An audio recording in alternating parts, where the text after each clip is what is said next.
and this faith journey has produced is peace and joy. And so, God, we enter your gates today with thanksgiving. We are thanking you that we are growing up in faith. We are thanking you that we are becoming and beholding and becoming changed for the time we have spent in your presence.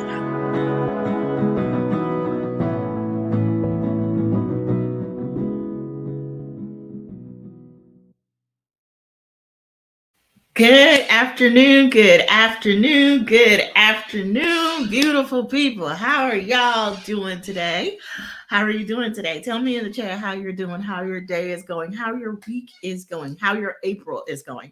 There's pick one of those questions, answer it, tell me how you're doing in the chat. Hello.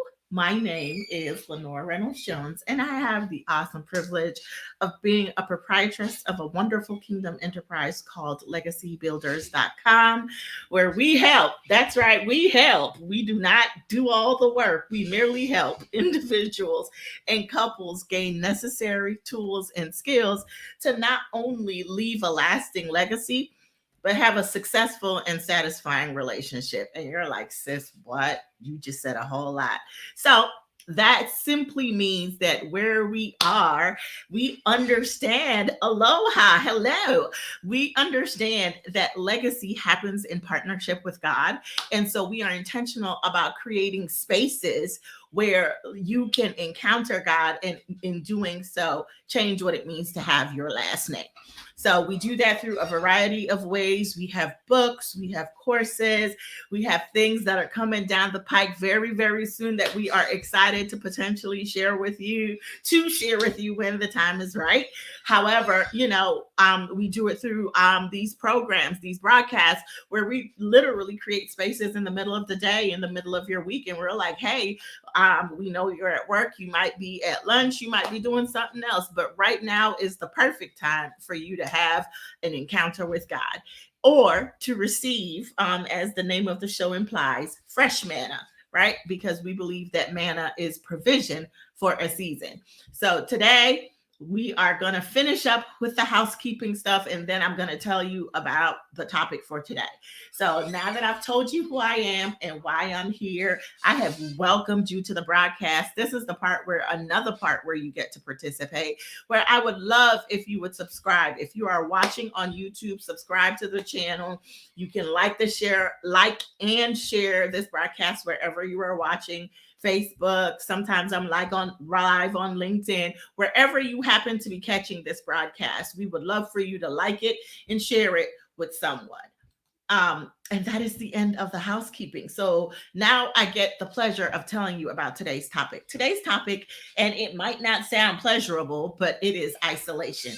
Now, just a smidge of backstory.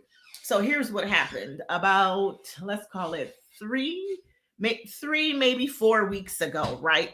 We had a conversation, and in that conversation, I came on, and the 3 words were motivation, isolation, and revelation. Those were the 3 words: motivation, isolation, revelation. We had those 3 words. And in that broadcast, I pretty much told you, and we talked about how when God calls you to do something, somehow you end up with these 3 things. So with motivation, we were struggling on maintaining our motivation because, you were doing it, but you feel, like your why may not have been sufficient. So we talked about that. And I told you in that broadcast that I didn't have a good explanation at the time of motivation. But what I knew was I wanted to tell the person who felt like they were doing what God said, but feeling unmotivated in that moment, that they were not alone.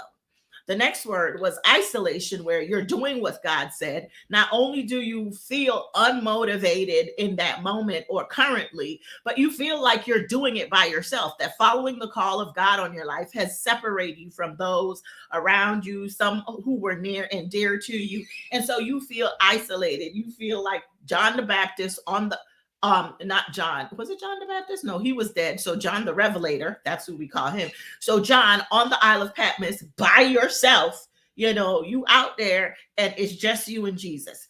Now, to be clear, we're not saying it's not a bad thing, but we are saying it's different and possibly uncomfortable. And in that moment, I wanted you to know that if you were isolated, you were not alone, because I understood that feeling. The last one was revelation, where we understand the importance of revelation, but you feel like the revelation that you received to get you to where you are, it pretty much almost has run its course. And now you feel like you stand in need of a revelation, and maybe you feel like heaven is silent, or maybe you've been waiting for the revelation. I don't know, but you know and you understand the power of revelation. You just don't feel like you have access to it right now. I wanted you to know that you are not alone. But in the middle of this broadcast, what we understood was, while in that moment it was for the people, whoever scrolls or comes across it, we understand that we also understood that I was supposed to take each one of those words, excuse me, and break them down a little more.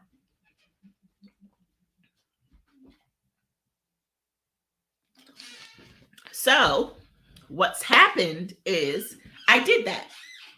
I got a little bit of vacation in for that first week, but last week we started breaking the words down. So the first word we dealt with last week was motivation, and I think it turned out pretty good. Where we had a really good talk about, we did the broadcast last week was unpacking motivation, right?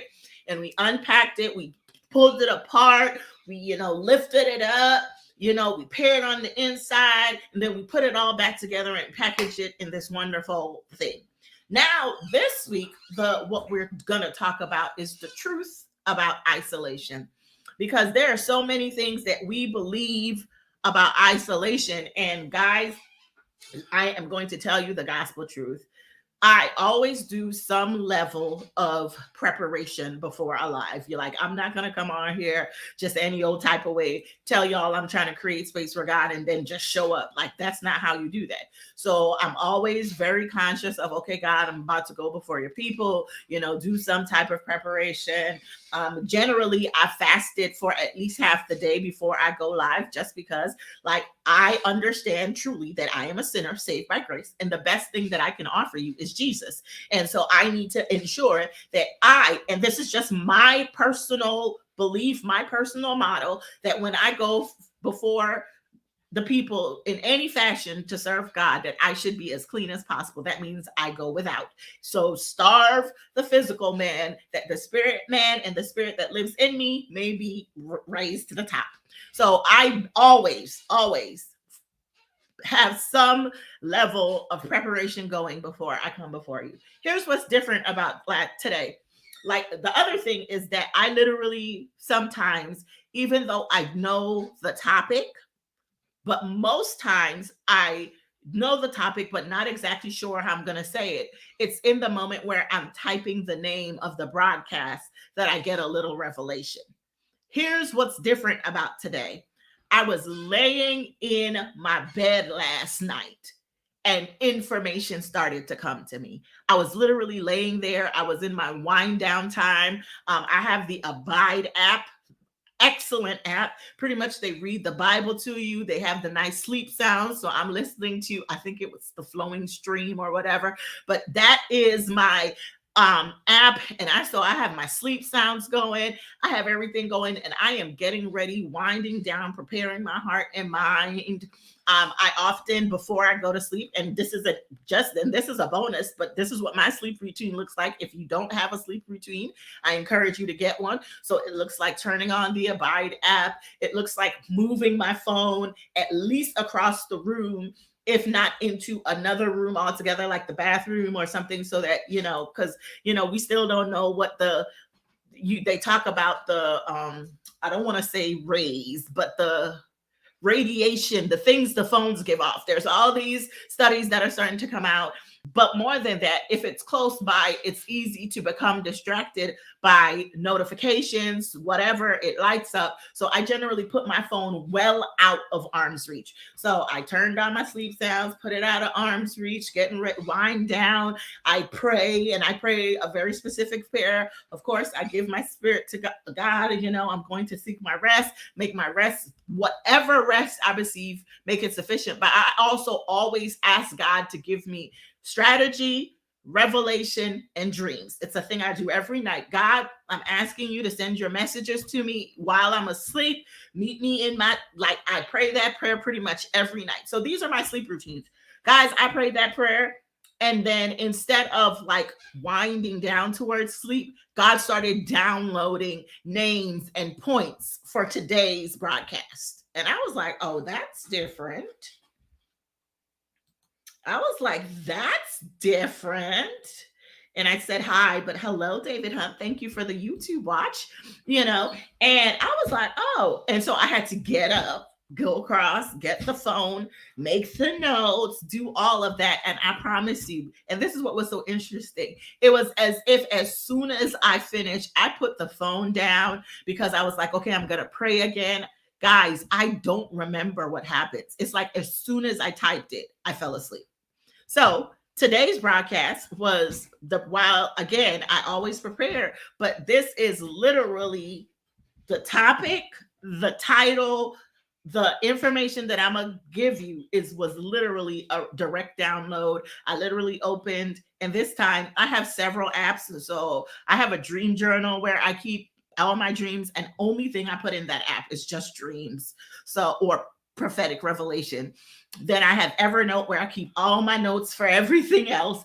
But this time it was like, I can't mix this with everything else. So I opened a new app, Google Keep, which I use very infrequently, and I put it all there. So you will see me look away because I'm referencing notes that God gave me last night that I'm supposed to share with you today. So having said all of that, let's get right in it.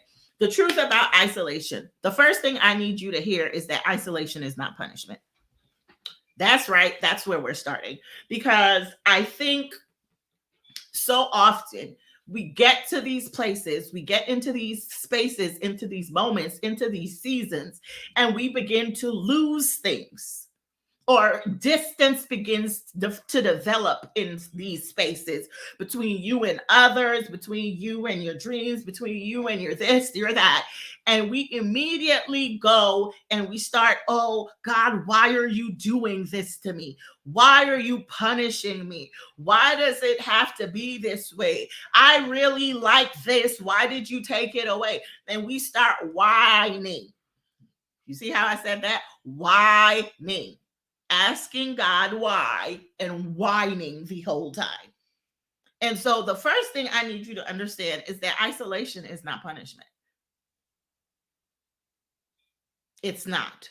And so once we talk about that, though, that is the premise from which we're going to learn and everything else.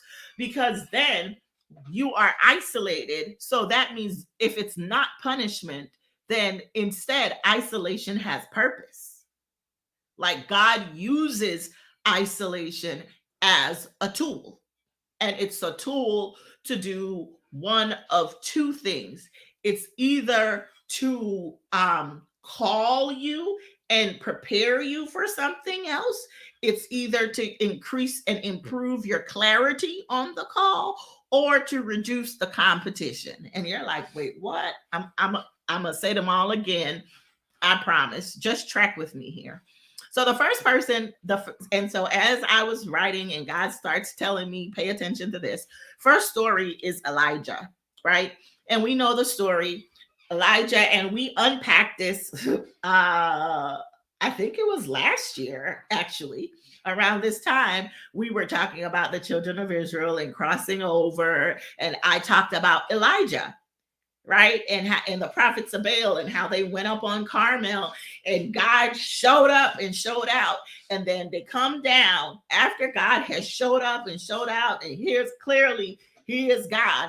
Elijah comes down into the valley. Who does he meet? He meets Jezebel again. And God gives him an instruction to go tell Jezebel something. So what was that? Elisha received a call, he received a revelation. And his response to the revelation was to flee and run and isolate himself in the cave. So, one of the things I want you to understand is that I need you to figure out how you got where you are, because it is entirely possible that you are blaming God for an isolation that you yourself engineered. I'm sorry. I'm not sorry. Sorry, not sorry. This is the revelation that God gave me, and I am just going to speak the truth as He has revealed. Are you whining to God about an isolation you engineered? Think back to when God said, do X, Y, Z. And you were like, God is too big. I'm not qualified. I'm not whatever. And you started changing and doing things. And in your running from what God called you to do, when you looked up, you are isolated from all that you thought that was previously around you. That's you. That's not on God. That's not on you. And it's not a punishment. It's your choice. And so we've dealt extensively about your choices matter and your choices have consequences, and how Jesus died so that we could have the power, the opportunity to choose Him. So sometimes I need you to hear that the same isolation you're whining about, you chose, you created. In the story of Elijah, after having this mountaintop, literal mountaintop experience with God, God comes and now says, okay, I want you to do this thing. And because Elijah was intimidated by the size of the thing God called him to do, he isolated himself. And then when God goes to where he has isolated himself, what does he do? He whines.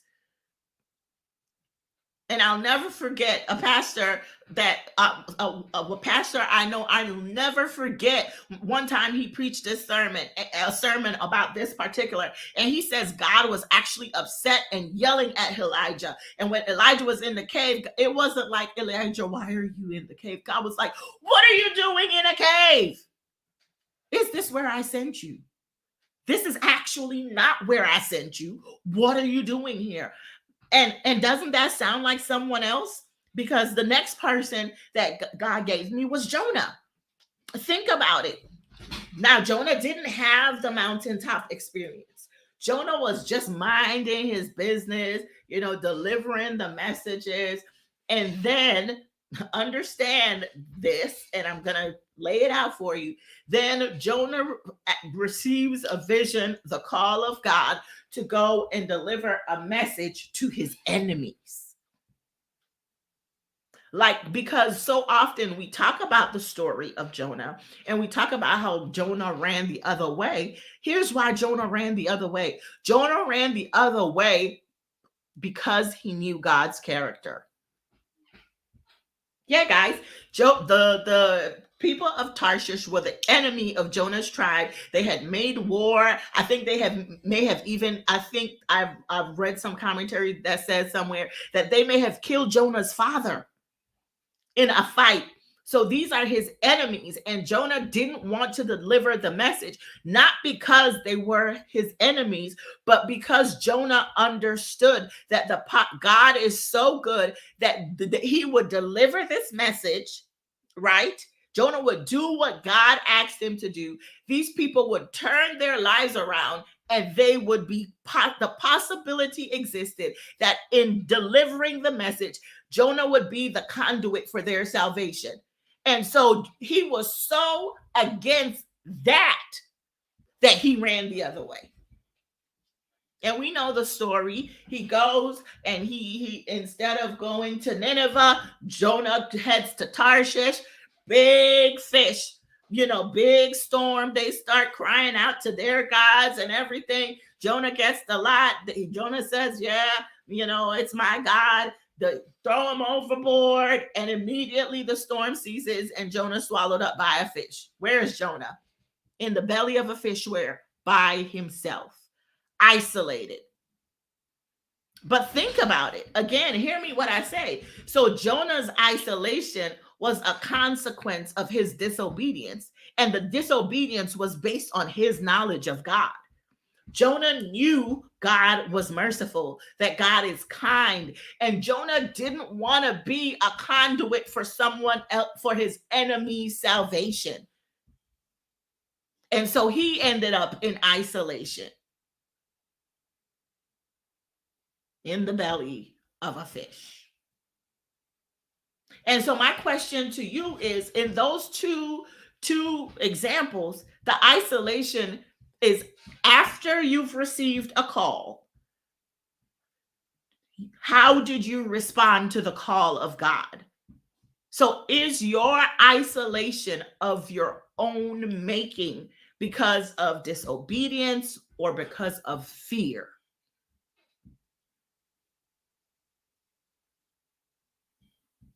We're telling the truth about isolation, because we always want to make it seem like God isolated us. God set us apart. We're a holy generation, a royal priesthood set aside and set apart. Nah, sometimes you were there because you put yourself there, because you were disobedient. You did not want to participate in the plan of God, or you were afraid of the size and scope of the call. You were intimidated by the instruction of the Father. And so you isolate yourself. And then you get there. And when God comes and meets you there, you start whining to him about where you are. Our next example here is John the Baptist, right? And so in John the Baptist's case, his call led him to the wilderness, because it was what? His isolation was for preparation. And so I want you to see the difference in between these types of isolation. The first two stories, there was a response. The isolation was in response to a call. The next two was the call led to the isolation.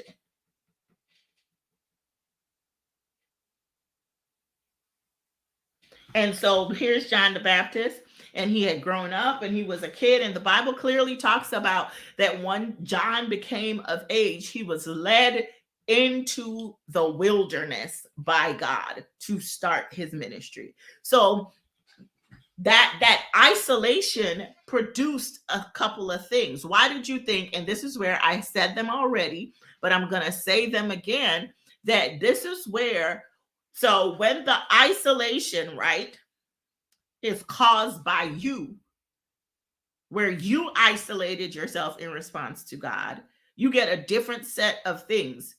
It's never a punishment, but you rob yourself of the benefits that you could have gained in isolation, because the possibility exists that you would have ended up isolated anyway, because God would have led you into isolation after the call to help you gain benefits. But because you didn't allow God to lead you, you ran the opposite direction of where you missed blessings that you could have gained in your isolation. Here are some of the examples. So we have John the Baptist, and we know that it was in the wilderness in that John the Baptist began preaching and teaching. Now, if he was in the wilderness by himself, where did he get this knowledge? It means that this isolation created a space for him to deepen his relationship with God and gain clarity on his message and his method. Hear me. So in isolation, in God ordained isolation, it improves, you get a deeper relationship with him, and it improves your clarity on your message and your method. If you're in isolation and you are not getting clarity, I want you to check the reason why you're there. And I'm sorry, as I'm talking to you, like literally, I'm getting additional Amen. Amen. I'm getting additional information that I need to make sure. Clear on message and method. Right? I want to make sure that I can probably share this information with you in a different format if it is needed. And so you're here, and so you are in this isolation period. You should be getting a deeper revelation of God and a deepening of your relationship with Him. And again, you should be gaining clarity on your message and your method. The next thing that happened in isolation is you should be getting stronger. If you are in isolation and you have gained no strength, then then go back and question, how did you get there? Did God lead you into isolation, or are you in isolation because you ran the opposite direction of God? Our example of this is Jesus. The Bible talks about when Jesus was getting ready 2 times to, one, begin his ministry. He went into fasting and prayer for 40 days. And then in preparation for his crucifixion, he went into prayer and fasting for 40 days in the wilderness. That strengthened him to withstand the attacks of the enemy when it came out, to go through the crucifixion and all that it entailed, to take the whipping, the scourging. But all of that strengthening, all of that preparation happened in the isolation of the wilderness season, in prayer and in fasting. And so if you are in isolation and you have no gains, you haven't learned anything, you haven't strengthened your mind, your body, or your spirit, how did you get here? Are you, and I keep asking the question, are you here because God led you here, or are you here because you're running from the call of God? God does, so I'll say this. God doesn't lead you into isolation without a plan or a purpose. For everything, their Bible says there is a season under the sun. There are gains, there are things, there are skills, there are blessings that can be gained in isolation. And that is not to say that if you led yourself there, you are somehow by default unable. But you will have a longer learning curve. Because think about it. Jonah, he went, the fish took him out, and he had to go back around. It took 3 days, and then he grudgingly gave the message. And we learned that his spirit was never right. It gets to the end of the story of Jonah.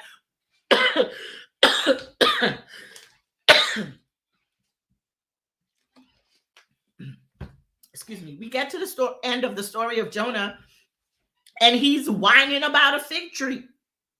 So the same, he did what God wanted to do, and Nineveh was saved, but the story ends with him whining to God. So in isolation, you can receive strength. Then the last gain that you can have, that I'm going to talk about today about in isolation, is that it reduces competition. And you're like, sis, what? And this one, I'm going to go very logical to you. And it came, again, this is all notes that God gave me last night just before I went to sleep. But I remember my daughter got for her birthday, which is in January, she got a pot, and it's flower seeds, and she's supposed to plant the flowers. The instructions tell her that do not empty the entire seed packet into the hole. In fact, it tells her do not overcrowd, only put 3 or 4 seeds in each hole and keep the rest for another planting. Here's why. And it says why. It says because it will be overcrowding of the sprouts when they're trying to grow, and all of them will not grow. I came to just tell someone that couldn't be the reason for your isolation is that God was attempting to reduce the competition for the thing that you have been called to do. You are whining about who ain't with you and who you left and what you had to give up. And God is like, all those things may have been in competition with me. And I am the most important thing you need right now. And so I am taking all of this away. I am reducing the competition so that you can do what? You can grow. You said, oh God, I'm standing on your promises. God, 2020 is going to be my year. Okay, that was a bust. 2021 was going to be my year. That's a bust. God, I want the future that you promised me. And he's like, bet. All right, let's take this away. Let's take this away. All the competition. So that in the soil, in the darkness of this experience, now that we don't have all these things competing for the nutrients that are available in your circumstance, in your darkness, because where else? You plant a seed in the dirt and you cover it with dirt. It is surrounded by darkness, but it is those same darkness and those same surroundings that have the nutritions and the nutrients necessary for the seed to do what? Sprout and break through. You are isolated. You are surrounded. It is over your head. I want you to hear that you are in the hole by yourself because God wants you to grow. So stop despising your isolation. Go back to the very first thing I said. Isolation is not a punishment. It can't be a punishment if you chose it intentionally, in the case of Jonah and of Elijah. Like what? You did something. God called you. You didn't like it. You took yourself out of the situation. That's not a punishment. That was your choice. In the case of John the Baptist and of Jesus, God called them and he led them. And then look at what they did when they came out. John the Baptist literally prepared the way for Jesus. Jesus literally died so that we could be saved. And then I'll give you two other quick examples and wrap this up. Let's look at Moses. Moses was in isolation. When God called him, we think the story of, okay, here's Pharaoh. He killed the dude. Then he ran into the wilderness. Yes, he met his wife, but where did Moses meet God? In the desert, tending the sheep by himself in isolation.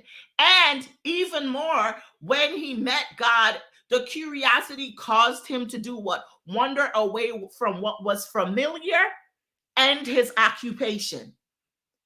It says he was tending the sheep, and off in the distance, he saw the burning bush, and he was curious about how is this thing burning and still alive. So the isolation allowed him to receive the call. Then we think about Paul. Paul was riding towards, I think they said it was towards Jerusalem. Fact check me on that. I don't remember where he was riding to. But to receive the call, Paul had to be singled out and blinded, because the Bible was clear that Paul wasn't riding alone, but he was the only one that saw the light, and he was the only one that was blinded. That's an isolated incident. Isolation is not a punishment. Isolation is an enrichment tool in the hand of the Father. The Bible says that, and we know that all things work together for the good, or in all things, God is working together for the good of those who love him and who are called according to his purpose. The truth about isolation, ladies and gentlemen, it is that the benefits far outweigh the costs. That is the truth. The truth about isolation is that the benefits far outweigh the cost if you will let the Father do his will in your life. And so I want you to take a look at your isolation season. If by chance you got here because you were running, the grace of God, and the thing about Jonah, go back to Jonah. Jonah ran from the call, right? Because he knew that God was so gracious that as terrible as these people were, if they repented, God would allow them to live. The same is true with you. It doesn't matter. If you are in the isolation because you run from God, God is going to come and find you. God allowed Jonah to be found by himself in the belly of a fish, but he went and he found Elijah in the cave. When God comes to you where you are in your isolation, not if, when, it is up to you to allow him to change this isolation, and so that you can reap the benefits. If in fact you are on the other side where you have been isolated in response to a call, I want to tell you, don't waste your isolation. Don't spend all your time looking at what you lost, talking about how hard it is. I imagine it was hard for John the Baptist to be in the wilderness by himself. I imagine for me, it would be hard to only eat locusts and honey. Like, I imagine it was hard for Jesus when he had nothing. It says about Jesus fasted in the desert for 40 days without food and water, or maybe just water, no food. But however it was hard. And I'm not telling you this isolation, that this moment isn't hard. I'm telling you, don't waste it.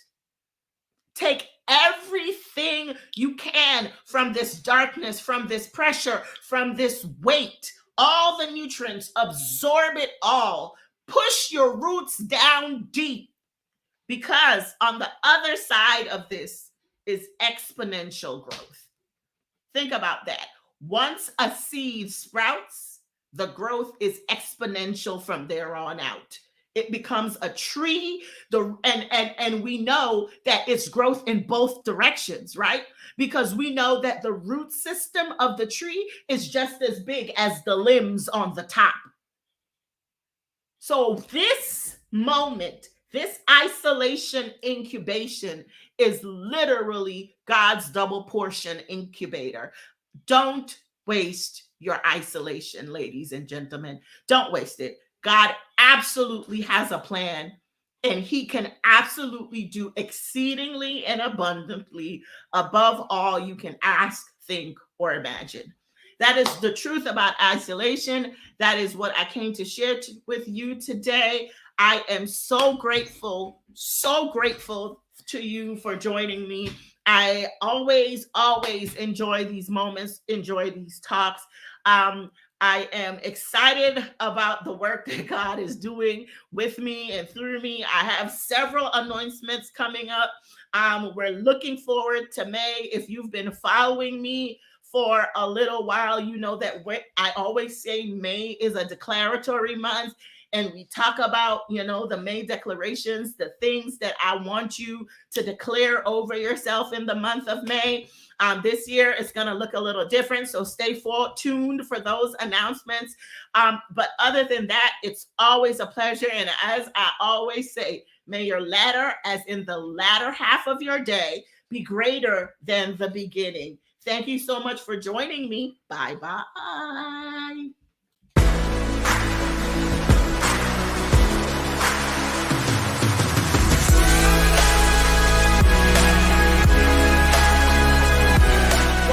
Trust and this faith journey has produced is peace and joy. And so, God, we enter your gates today with thanksgiving. We are thanking you that we are growing up in faith. We are thanking you that we are becoming and beholding and becoming changed for the time we have spent in your presence.